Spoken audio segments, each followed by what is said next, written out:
Back to my channel. तो title देख के तुम्हें वीडियो का तो पता चल गया होगा। सबसे पहले मैं बता दूं, जो भी तुम कह रहे हो कि दीदी काउंसलिंग प्रोसेस के ऊपर वीडियो बनाओ, डॉक्यूमेंट्स क्या क्या ले जाने एडमिशन के टाइम पे उस पर वीडियो बनाओ, और कट ऑफ पे वीडियो बनाओ, सारी वीडियोस आएंगी, सब बनाऊंगी, हर एक वीडियो उसके टाइम के हिसाब से बना दूंगी, तुम टेंशन मत लो। पर ये वीडियो मेरे हिसाब से बहुत ज़्यादा इंपॉर्टेंट है उन सारे टॉपिक से। और why I took time in making this video, क्योंकि एग्ज़ाम के बाद मैं खुद प्रोसेस नहीं कर पा रही थी, इन्होंने किया क्या है। ब्रोशर में दे हैड मैंशनड कि there will be no negative marking, और एग्ज़ाम में तुम पेपर में लिख रहे हो कि नेगेटिव मार्किंग होगी। भाई बच्चा एग्ज़ाम सेंटर में करेगा क्या? एक तो उस टाइम जब ये कोई भी जो एग्ज़ाम कंडक्ट करा रहे हैं, जो फैकल्टी है, जो भी है, मुझे नहीं पता, ये लोग कभी वो चीज़ सोच नहीं सकते, वो प्रेशर नहीं झेल सकते, और उन्हें पता नहीं है कि उस टाइम बच्चे के दिमाग में चल क्या रहा होता है जब वो एग्जामिनेशन सेंटर में होता है। उसे बस पता है कि उसे बस पेपर कर कर आना है, उसके अलावा और भी कोई भी चीज़ होगी वो डिस्ट्रैक्ट करेगी उसे, डरा देगी उसे, और उस डर में इंसान क्वेश्चन भूल जाता है, अच्छे खासे यार आंसर भूल जाता है। हम मेरे साथ ही होता है, मान लो हमारे साथ क्या होता है, हम एग्जाम दे रहे होते हैं नॉर्मली अपने कॉलेज में, ठीक है, कोई बच्चा चीटिंग करते हुए पकड़ा गया, किसी का फ़ोन पकड़ा गया, and he is your friend और समथिंग, ठीक है, मैं थोड़ी देर के लिए वो हो जाती हूँ, मेरे को अपना आंसर याद नहीं आ रहा होता, पकड़ा वो दूसरा इंसान गया, मुझे अपना आंसर याद नहीं आ रहा होता। तो एग्जामिनेशन हॉल में कोई भी चीज़ होती है वो बच्चों को डिस्ट्रैक्ट करती है, डरा देती है, उसकी वजह से एग्जाम की परफॉर्मेंस पर फ़र्क पड़ता है। इंडिया के लोग पर ये कभी समझेंगे नहीं, प्रोफेशनली इन्हें कभी कुछ करना आएगा नहीं। और तुम खुद सोचो, मेरे से काफ़ी सारे बच्चे कह रहे हैं दीदी इट्स अनफेयर कि हमें बताया नहीं था, और अब बोल रहे हैं नेगेटिव मार्किंग होगी नहीं, पर पेपर में तो लिख दिया नेगेटिव मार्किंग होगी। तुम सोचो, नीट जैसा बड़ा एग्ज़ाम जब ये लोग कंडक्ट नहीं करा पाते, तो ये तो फिर भी छोटा एग्ज़ाम है सीईटी का, तुम क्या एक्सपेक्ट करते हो। और मुझे तो वैसे भी लग ही रहा था, हमारे कॉलेज ने कंडक्ट कराया तो चीज़ें दिख रही थी। बात पता है क्या है, बुरा किस चीज़ का मुझे लगा कि जैसे जिनका दिल्ली में सेंटर पड़ा था, वहाँ पे तो जाके फिर भी हमारे कॉलेज की फैकल्टी ने बता दिया था लास्ट के 15 या 30 मिनट्स में कि नेगेटिव मार्किंग नहीं होगी। अब इसमें उन सारे बच्चों के साथ अनफेयर हुआ है जो और सेंटर्स के बच्चे थे जिनको नहीं ये चीज़ पता है, या तो जहाँ भी जिस भी सेंटर पे जो भी फैकल्टी थी सबको ये इन्फॉर्मेशन भेजनी चाहिए थी कि नेगेटिव मार्किंग नहीं होगी, अपने बच्चों को इन्फॉर्म करो। बच्चों ने पूछा है, ये क्वेश्चन रेज भी करा, वहाँ की फैकल्टी ने कुछ नहीं बोला, मतलब इन्विजिलेटर ने वहाँ की कुछ भी नहीं बोला कि हमें नहीं पता, हमें तो बस एग्जाम कंडक्ट कराने भेजा। तो भाई पता करो ना, कॉल करो, कुछ तो करो। बच्चे अगर वो क्वेश्चन रेज कर रहे हैं और तुम वहाँ पे एक इन्विजिलेटर हो, मतलब मुझे समझ नहीं आता आजकल के अडल्ट भी क्या करते हैं कुछ, मतलब if you are raising a question तो वो हेल्प करने के लिए कुछ करेंगे नहीं।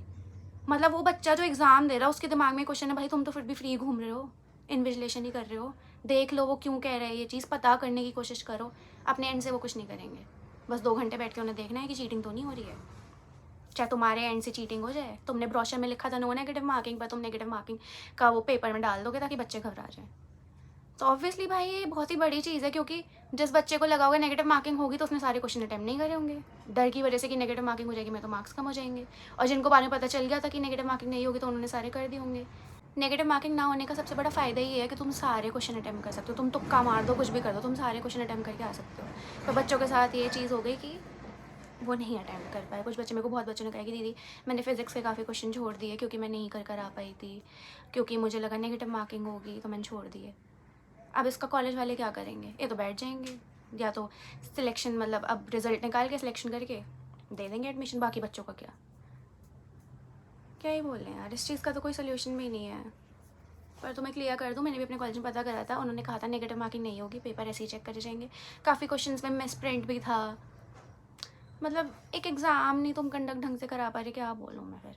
और फिर बच्चों को बोलते हैं, तो फिर मुझे प्रोसेस करने में टाइम लग गया। मुझे ये चीज़ खुद इतनी शॉक्ड हो गई थी मैं ये देख के कि इन्होंने क्या कर दिया, क्योंकि एक तो अभी नीट का हुआ है मेरे पास, मतलब मेरे को इतना बुरा लगा ना, एक बच्चे का कमेंट आया कि अब सारी एग्ज़ाम में अनफेयर चीज़ें हो रही हैं तो बर्दाश्त नहीं हो रहा है, और वो चीज़ मैं समझ सकती हूँ, इसलिए मैं तुम्हारे लिए वीडियो बना रही हूँ। ध्यान से सुनो, कभी भी कोई भी एग्ज़ाम भाड़ में जाए, इंडिया का एजुकेशन सिस्टम भाड़ में जाए, तुम कभी भी कोई गलत कदम मत उठाना।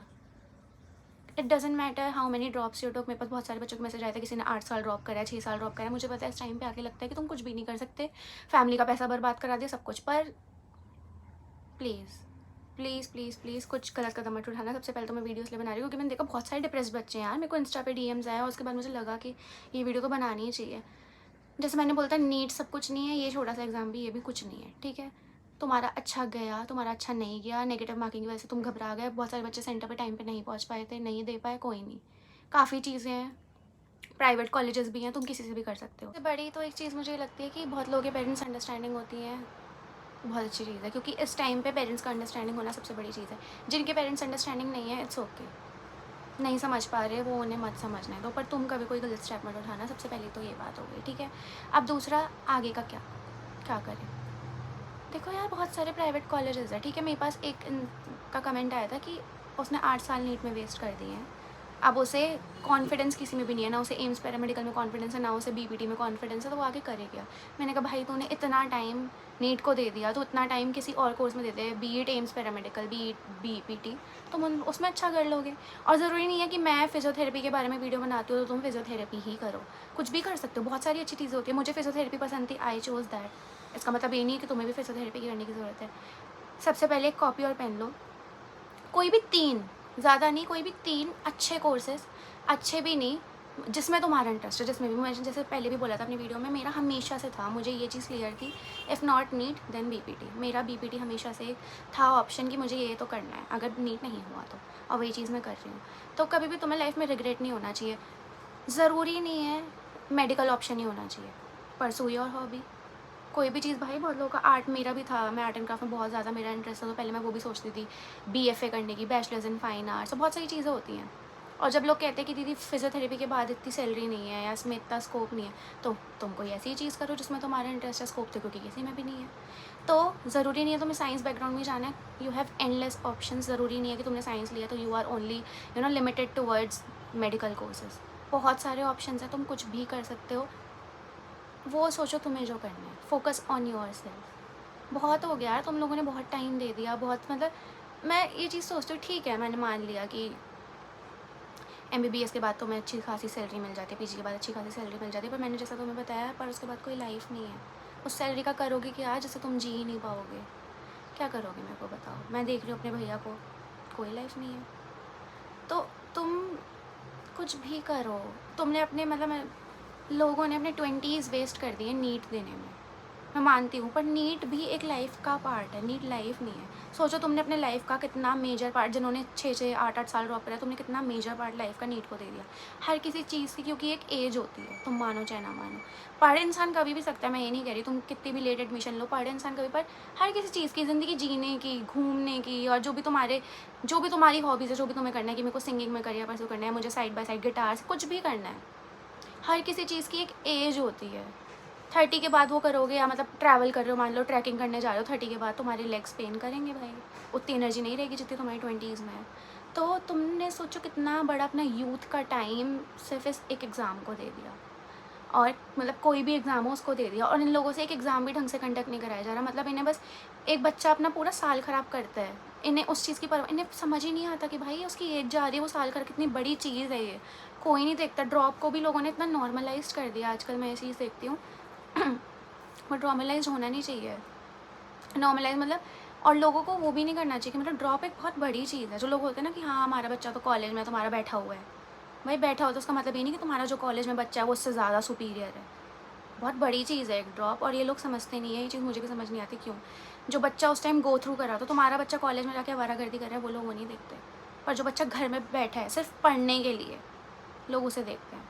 उसमें भी उस बेचारे ने दिवाली के टाइम थोड़ा इन्जॉय करने की सोच लिया। बोलते हैं ना, नीट जो बच्चा दे रहा है तो वो तो उसकी तो ना दिवाली है, ना होली है, ना उसका बर्थडे है, कुछ टाइम थोड़ा इन्जॉय करने की भी सोच लिया, तो वो खुद गिल्ट में आ जाता है, उसके माँ बाप भी उसे गिल्ट में डालते हैं कि भैया तो पढ़ नहीं रहा या तो पढ़ नहीं रही। तुम सोचो, ड्रॉप एक बहुत बड़ी चीज़ है, क्योंकि कॉलेज में एडमिशन लेना एक सबसे आसान चीज़ है। मेरे को ये लगता था, मैं भी 12th के बाद में जैसे होता है ना कि जब तुमने 12th पास कर लिया, and I am from Delhi NCR, तो दिमाग में एक वही चीज़ रहती है कि बस दिल्ली यूनिवर्सिटी में चले जाओ किसी भी तरीके से, और इन्जॉय करो लाइफ। पढ़ने के लिए कोई बच्चा नहीं चाहता लाइफ इन्जॉय करनी है, वो दिल्ली यूनिवर्सिटी वाली लाइफ जीनी है, फेस्ट अटेंड करने हैं, तो हर किसी बच्चे के दिमाग में होता है। और तुम एक ज़्यादा अच्छी चीज़ कर रहे हो as compare to someone who just took admission after 12th, not for study but for enjoying his life और हर लाइफ। ऐसा नहीं है कि वो इन्जॉय नहीं कर सकते, बट उन्होंने अपने करियर में कोई थॉट नहीं दिया, उन्होंने किसी चीज़ में कोई थॉट नहीं दिया। 12th के बाद जो बच्चे नीट और जेई क्लियर कर लेते हैं, जिनको बीटेक और गवर्नमेंट कॉलेज मिल जाता है, उनका तो सही है, but they took admission in private college just because उन्हें हार्ड वर्क नहीं करना था, जस्ट बिकॉज उन्हें पढ़ना नहीं था एक एग्ज़ाम के लिए, एक साल उन्हें बैठना नहीं था घर पर। तो they are not better than you, you are much better. पहले तो ये चीज़ सुन लो। मैंने 2 साल का ड्रॉप करा था, खुद मुझे पता है कि उस टाइम कैसा फ़ील होता है।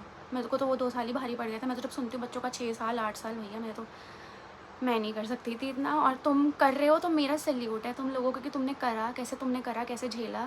क्योंकि उसमें ना अपने आप को गिल्ट में मत डालो। बहुत लोग ये भी बोलते हैं कि ड्रॉप तो मैंने करा पर इस साल मैं ढंग से पढ़ नहीं पाया। मैं मानती हूँ वो चीज़ होती भी है, तो ड्रॉप खाली भी मत करो। लोग, मैंने सुना है क्योंकि मेरे भी बैचमेट्स हैं जो बात करते हैं, मैंने 4 ड्रॉप लिए, 4 में से मैंने 2 ड्रॉप में अच्छा पढ़ा, 2 में नहीं पढ़ा, तो 2 तो तुम्हारे ख़राब ही गए ना सारे। और अगर इन केस तुम ड्रॉप भी कर रहे हो, बहुत बच्चे नीट को ही एम मान के चलते हैं, तो पूरा फुल ड्रॉप मत करो यार, पार्शियल ड्रॉप करो। मेरी एडवाइस यही रहेगी। किसी भी कोर्स में तुम बोला है ना, सबसे पहले तुमने कॉपी पेन ले ली होगी, तो 3 कोई भी कोर्स जिसमें तुम्हारा इंटरेस्ट है, मेडिकल नॉन मेडिकल कोई भी हो सकता है, एनीथिंग जिसमें भी तुम्हारा इंटरेस्ट है, जिसे तुम खुशी से करवाओ। क्योंकि तुमने ऑलरेडी अपना टाइम वेस्ट कर दिया, ऑलरेडी अपना यूथ वेस्ट कर दिया, ऑलरेडी एजुकेशन सिस्टम ने तुम्हें फेल कर दिया। But do not fail your self. तुम खुद को फेल मत करो, मैं ये कहना चाह रही हूँ। मुझे भी नहीं पता आगे जाके मैं फिजियोथेरेपी में कितना अर्न करूँ, मुझे नहीं पता। मुझे बस इतना पता है कि मुझे ये कोर्स करना था, मुझे अभी करने में ये चीज़ अच्छी लग रही है, मुझे पसंद आ रहा है, तो मैं करूँगी। आगे मुझे नहीं पता, क्या पता after BPT I will pursue something else. I don't know if I will pursue my career in BPT और समथिंग एल्स। मेरे को आगे इंटरेस्ट आया तो मैं क्या पता इसमें ही मास्टर्स करूँ, आगे करूँ, तो कुछ पता नहीं होती हैं चीज़ें, ठीक है। तो ये मत सोचो सबसे पहले किसी भी चीज़ में सैलरी देख के मत जाओ। क्योंकि जैसा मैंने कहा, डॉक्टर और ये जो बोलते हैं ना इंडिया में, इंजीनियर, टीचर, इनके अलावा किसी में अच्छी सैलरी नहीं है। क्योंकि इंडिया वाले इसके अलावा किसी चीज़ को पूछते ही नहीं है।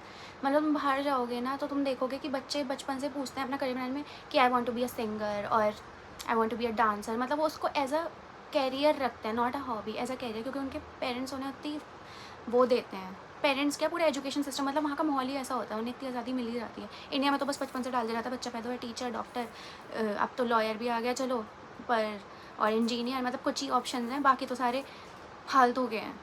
और अगर तुम्हें बच्चों के दिमाग में यही चीज़ डालनी है तो तुमने सारे कोर्सेज बनाए क्यों? प्राइवेट कॉलेजेस भी क्यों बनाए थे? सारे फालतू के कोर्सेज हटा दो। इंडिया में कुछ 4 या 5 चीज़ें ही होनी चाहिए जो बच्चे बन सकते हैं, तुम ये कर दो या तो बच्चा फिर करेगा वही, माँ बाप भी उसी के लिए वो करेंगे।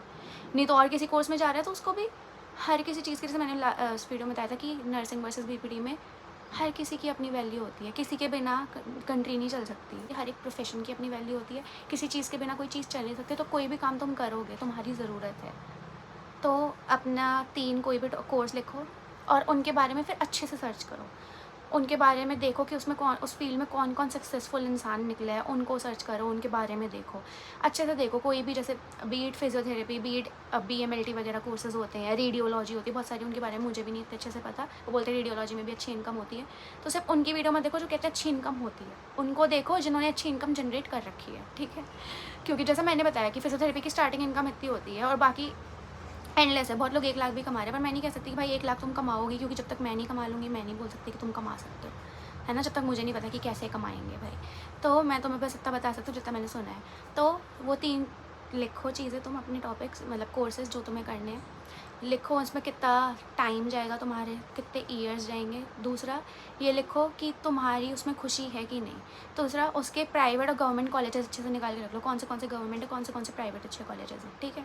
और उस हिसाब से अपना करियर परस्यू करो जिसमें तुम्हें खुशी हो। ज़रूरी नहीं है नीट। और कोई बोले भी ना, लोग हंसेंगे कि दीदी हमने 6 साल नीट में दे दिए पर अब तो हम कोई और चीज़ परस्यू करने जा रहे हैं, पर ये नॉन मेडिकल चीज़ें बाहर में जाएँ, वो लोग बाहर में जाएँ। 4 लोग, कभी किसी 4 लोग की मत सोचो, beat your relatives, beat anyone.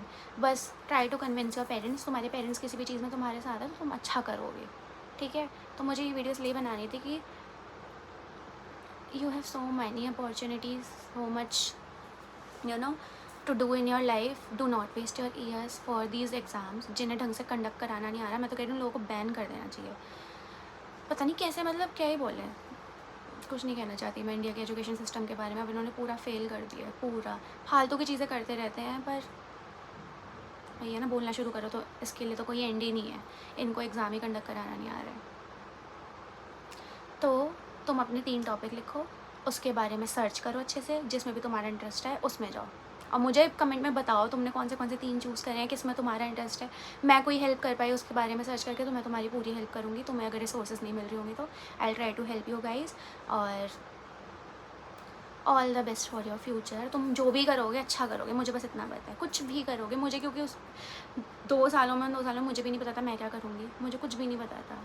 But now I am satisfied with what I am doing and I want you guys to be satisfied in what you will choose for yourself. So thanks for watching, all the best. और जो भी तुम्हें doubt है और जो भी तुमने choose करा है, प्लीज़ कमेंट डाउन बिलो। मुझे देखने में बहुत अच्छा लगेगा तुमने अपने बारे में क्या क्या चूज़ करा है अपने करियर के लिए, और मैं तुम्हारी जितनी हेल्प कर सकूँगी उतनी करूँगी। और काउंसलिंग की प्रोसेस, डॉक्यूमेंट के लिए, कट ऑफ के लिए सारी वीडियोज़ आ जाएंगी, टेंशन मत लो। बाय।